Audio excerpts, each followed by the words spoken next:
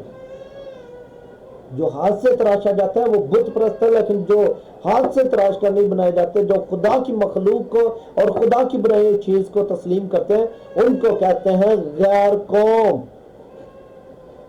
اور وہ جو قربانی کرتی ہیں، وہ قربانی ہمارے لیے زیب نہیں دیتی، کیونکہ وہ قربانی خدا کا کلام ہمیں منع کرتا ہے کہ ہم ان کی قربانی میں شامل نہیں ہو سکتے۔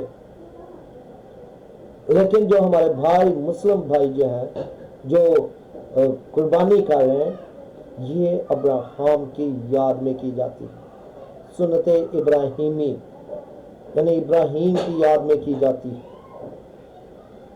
یہ سوختنی قربانی کا مثیل نہیں، کیونکہ اس میں بہت ساری چیزیں ایسی ہیں جو ہم تسلیم ہی نہیں کر سکتے، تو اس لیے یہ میرے یسوع کے مقابلے کی قربانی نہیں ہو سکتی۔ تو جب یسوع کے مقابلے کی قربانی نہیں ہو سکتی تو پھر ہم اس کو قربانی نہیں کہہ سکتے۔ ہم اس کو اپنی نظر میں ہمارے لیے وہ صرف گوشت کا ٹکڑا ہے، اس کے علاوہ وہ کچھ نہیں۔ اور یسوع مسیح نے تو صاف کہہ دیا تھا کہ اگر انسان کوئی چیز کھاتا ہے تو وہ اسے کبھی ناپاک نہیں کر سکتی۔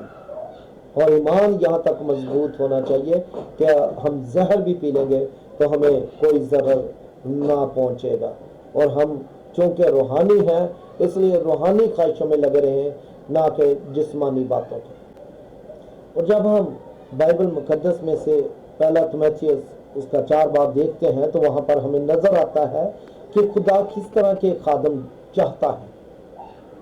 یہاں پر لکھا ہے، لیکن روح صاف فرماتا ہے کہ آئندہ زمانوں میں بعض لوگ گمراہ کرنے والی روحوں اور شیاطین کی تعلیم کی طرف متوجہ ہو کر ایمان سے برگشتہ ہو جائیں گے۔ یہ ان جھوٹے آدمیوں کی ریاکاری کے باعث ہوگا جن کا دل گرم لوہے سے داغا گیا ہے۔ یہ لوگ بیاہ کرنے سے منع کریں گے اور ان کھانوں سے پرہیز کرنے کا حکم دیں گے جنہیں خدا نے اس لیے پیدا کیا ہے کہ ایماندار حق اور حق کے پہچاننے والے انہیں شکر گزاری کے ساتھ کھائیں، کیونکہ خدا کی پیدا کی ہوئی ہر چیز اچھی ہے اور کوئی چیز انکار کے لائق نہیں، بشرطے کہ شکر گزاری کے ساتھ کھائی جائے، اس لیے کہ خدا کے کلام اور دعا سے پاک ہو جاتی ہے۔ میرے عزیزو، جب ہم نے دیکھا کہ یہ خیر زمانہ میں ایسے خادم آئیں گے جو ہمیں کھانوں سے منع کریں گے کہ یہ نہ کھانا، وہ نہ کھانا، اسے نہ چھونا، اسے ہاتھ نہ لگانا، لیکن میرے عزیزو، خداوند کو یہ خدمت پسند نہیں۔ خدا کو کیسی خدمت پسند ہے؟ سنیے، کیونکہ خدا کی بادشاہی کھانے پینے پر نہیں بلکہ راست بازی اور میل ملاپ اور اس خوشی پر موقوف ہے جو روح القدس کی طرف سے ہوتی ہے، اور جو کوئی اس طور سے مسیح کی خدمت کرتا ہے وہ خدا کا پسندیدہ اور آدمیوں کا مقبول ہے۔ میرے عزیزوں، خدا کو یہ نہیں پسند کہ آپ کھانے سے روکیں، کیونکہ کھانا ہمیں خدا سے نہیں ملائے گا۔ کھانے پینے پر خدا کی بادشاہی نہیں، کھانے پینے سے ہمارے ایمان میں کمی بیشی نہیں ہو سکتی، کیونکہ ہم روحانی ہیں اور ہم روحانی خوراک کے منتظر رہتے ہیں۔ جسمانی خواہش صرف جسم کے لیے ہے، وہ عارضی ہے، وہ فنا ہونے والی خوراک ہے، اسے ابدیت نہیں ہے کہ ہمیں ہمیشہ کی زندگی سے روک سکے۔ میرے عزیزو، جس کا ایمان کمزور ہوتا ہے اس کے بارے میں لکھا ہے، کمزور ایمان والے کو اپنے میں شامل تو کر لو مگر شک و شبہ کی تکراروں کے لیے نہیں۔ وہ شک کرتا ہے، اس کا ذہن مطمئن نہیں ہوتا کہ یہ کھانا چاہیے کہ پتہ نہیں کھانا چاہیے، لیکن ایک کو اعتقاد ہے کہ ہر چیز کا کھانا روا ہے، اور کمزور ایمان والا ساگ پات کھاتا ہے۔ جس کا ایمان کمزور ہوتا ہے وہ کچھ چیزیں کہے گا کھا لینی چاہیے، کچھ کہے گا نہیں کھانی چاہیے۔ میرے عزیزو، ہمیں اپنے خداوند پر مکمل بھروسہ ہونا چاہیے کہ میرے کچھ بھی کھانے سے مجھے کچھ ضرر نہیں پہنچ سکتا۔ کھانے والا اس کو جو نہیں کھاتا حقیر نہ جانے، اور جو نہیں کھاتا وہ کھانے والے پر الزام نہ لگائے، کیونکہ خدا نے اسے قبول کر دیا ہے۔ میرے عزیزوں، بڑی اچھی بات کہی گئی ہے کہ کھانے پینے والا یا جو نہیں کھاتا یا جو کھاتا ہے، ان دونوں کا ایمان سے کوئی تعلق نہیں ہے، کیونکہ بائبل ہمیں بتاتی ہے کہ اس کا قائم رہنا یا گر پڑنا اس کے مالک ہی سے متعلق ہے، بلکہ وہ قائم ہی کر دیا جائے گا۔ جو نہیں کھاتا وہ بھی قائم رہے گا، اور جو کھاتا ہے وہ بھی قائم رہے گا، کیونکہ خدا نے اس کے بارے میں پوچھنا ہی نہیں۔ خدا کو کھانے پینے سے کیا ہے تمہارے؟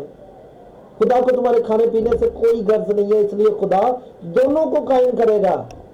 یہ مت سوچیں کہ میں کھا رہا ہوں تو مجھے پتہ نہیں خدا باہر نہ نکال دے، بھئی آپ کو بھی خدا قائم کرے گا۔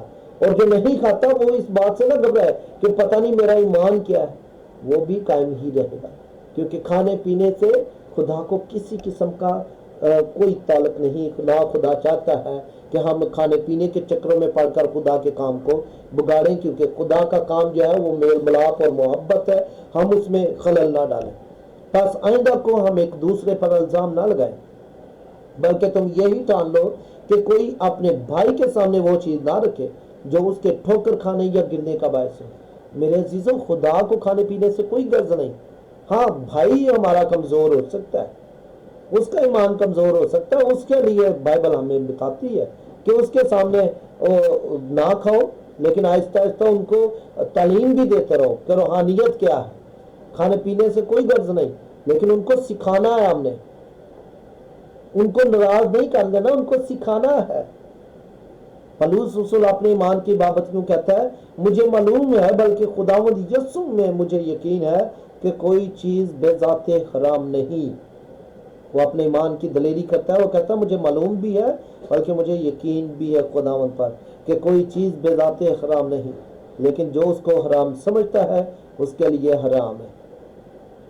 اگر تیرے بھائی کو تیرے کھانے سے رنج پہنچتا ہے تو پھر تم محبت کے قاعدے پر نہیں چلتا۔ خدا کو رنج نہیں پہنچ رہا، غور کیجئے، خدا کو کھانے سے کوئی مسئلہ نہیں، خدا کو رنج نہیں پہنچ رہا۔ ہاں، تیرے بھائی کو اگر کھانے سے رنج پہنچتا ہے تو پھر تم محبت کے قاعدے پر نہیں چلتا۔ جس شخص کے واسطے مسیح ہوا اس کو تو اپنے کھانے سے ہلاک نہ کر، کیونکہ مسیح تو اس لیے ہوا تھا کہ ہم بھائی باہم مل کر رہیں، ہم بھائیوں کے درمیان نفرت نہ ہو، اور اسی کھانے کی وجہ سے ہم آپس میں لڑ رہے ہیں۔ تو بہتر یہ ہے کہ اگر بھائی کو ٹھوکر لگ رہی ہے تو پھر ہم اس کے سامنے نہ کھائیں، بس تمہاری نیکی کی بدنامی نہ ہو۔ خدا کہتا ہے بے شک تم نیک ہو، تم کھاتے ہو، کوئی ٹھیک ہے، لیکن تمہارا بھائی تو نہیں نہ کھاتا، تو کیوں تم اپنے بھائی کے لیے اپنی نیکی جو ہے، اپنے نیک اعمال جو ہے اس کی بدنامی کرا رہے؟ کیونکہ خدا کی بادشاہی کھانے پینے پر نہیں، بلکہ ریاست بازی اور میل ملاپ اور اس خوشی پر موقوف ہے جو روح القدس کی طرف سے ہوتی ہے۔ یہ ہے خدا کی بادشاہی، کھانے پینے سے نہیں۔ خدا کی بادشاہی میں اگر جانا ہے تو کھانے پینے سے نہیں، ہم خدا پر ایمان سے جا سکتے ہیں۔ اور جو کوئی اس طور سے مسیح کی خدمت کرتا ہے وہ خدا کا پسندیدہ اور آدمیوں کا مقبول ہے۔ بس ہم ان باتوں کے طالب رہیں جن سے میل ملاپ اور باہمی ترقی ہو۔ کھانے کی خاطر خدا کے کام کو نہ بگاڑ۔ آج بہت سے بھائی جو انہی چکروں میں پڑے ہوئے ہیں، وہ کھانا چاہیے، نہیں کھانا چاہیے، کھانا چاہیے، نہیں کھانا چاہیے، دل کرتا ہے تو کھائے، نہیں کرتا نہ کھائے۔ فساد کیوں برپا کر رہے ہیں؟ خدا کے کام کو کیوں بگاڑ رہے ہیں؟ کھانا کھانا کھانا کھانے سے کوئی فرق نہیں پڑتا، خدا آپس میں لڑ کے مار رہے ہیں۔ خدا کے کام کو نہ بگاڑے۔ خدا محبت کا ہے اور وہ محبت چاہتا ہے ہمارے دل میں۔ ہر چیز پاک تو ہے مگر اس آدمی کے لیے بری ہے جس کو اس کے کھانے سے ٹھوکر لگتی ہے۔ ہر چیز پاک ضرور ہے، خدا یہ نہیں کہتا کہ میں نے یہ ناپاک کر دی۔ ہاں، اس آدمی کے لیے جس کو ٹھوکر لگ رہی ہے اس کے لیے مسئلہ بنتا ہے، یہی اچھا ہے کہ تو نہ گوشت کھائے نہ میں پیو نہ اور کچھ ایسا کرے جس کے سبب سے تیرا بھائی ٹھوکر کھائے. خدا کو غرض نہیں ہے ਭਰਾ ਵਾਸਤੇ ਤੁਸੀਂ ਨਹੀਂ ਭਰਾ ਨੂੰ ਅਗਰ ਠੋਕਰ ਲੱਗਣ ਦੀ ਜੇ ਭਰਾ ਨਾ ਪਸੰਦੀਦਾ ਕੰਮ